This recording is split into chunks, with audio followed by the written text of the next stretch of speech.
Hola, bon dia. Avui vaig explicar-vos i comentar-vos un parell de contes que m'he trobat també en la maleta. En aquest n'hi ha tot un recull d'un muntó de monstres, com el Butoni, el Banyeta, i tot això ho sé replicar gràcies a Francesc Gisbert i Dani Miquel. Ells han fet La Maria no té por. I arrel d'aquests personatges ha eixit aquesta història que són els amics del Butoni. I diu així: hi havia una vegada una xiqueta anomenada Maria, que Maria totes les vesprades jugava amb la seva iaia i jugaven al parxís, jugaven a l'escac, jugaven a milers de coses. Però la iaia es va pegar un bac i no va poder visitar-la, i conforme no va poder visitar-la, ella diu que me'n vaig a veure-la, me'n vaig a veure-la. I diu, no, que no pots, que eres molt menudeta. Diu que me'n vaig a veure-la. D'acord, te n'aniràs a veure-la, però quan passes per el pont no se t'ocorrisca mirar cap a baix. I a ella, quan no li van explicar el per què, el primer que va fer va ser mirar cap a baix. I conforme mirava s'escoltava una veu que feia: mira i torna a mirar, per molt que mires, mai en trobaràs. Clar, quan va arribar a casa de la iaia, diu: iaia, i és que m'ha passat un muntó de coses, i és que quan estava en classe m'han castigat sense pati perquè un muntó de coses dels meus companys estaven en la meua motxilla. La iaia li diu: però tu has mirat baix del pont? Has mirat baix del pont? Ella no sabia com dir-ho, però al final li diu: sí, he mirat baix del pont.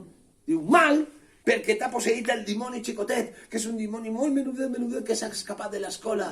I en això, que conforme se ho estava explicant, s'escoltava que per la xumeneia sonava caico no cai. Ah! Bum! I es va pegar un bac el mismíssim Butoni. Butoni venia a buscar al dimoni xicotet per a tornar-lo a l'escola, i que si no el pillava abans de les 12 vendria el cavall de foc i el cremaria i el mataria.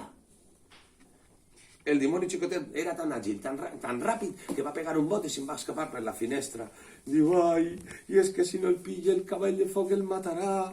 Nosaltres t'ajudarem. El Butoni es va posar tan content, i per a poder entrar en el món de la màgia i la fantasia necessitaven una clau màgica. En aquesta clau cridaren a un altre personatge que és la Quarantamaula. I la Quarantamaula, conforme venia, les va ajudar a anar per tots els ponts de la ciutat fins que arribaren, estaven transformats en una rata penada, en un ocell o en un gat, i transformats arribaren a una pastisseria, perquè hem comentat que el dimoni xicotet li agraden molt els dolços. Quan estaven allí, tots estaven pegant un crit: ah, el dimoni xicotet! I en això, que Maria va agafar el caçapapallones i va pillar el dimoni. Però en el camí de tornada ja era molt tard. El cavall de foc ja venia per aquest dimoni, i este cavall de foc tirava unes flames que cremaven inclús a un corder sencer. I diu: doneu-me el dimoni xicotet. I diu: no, per favor, què podem fer per ajudar-lo?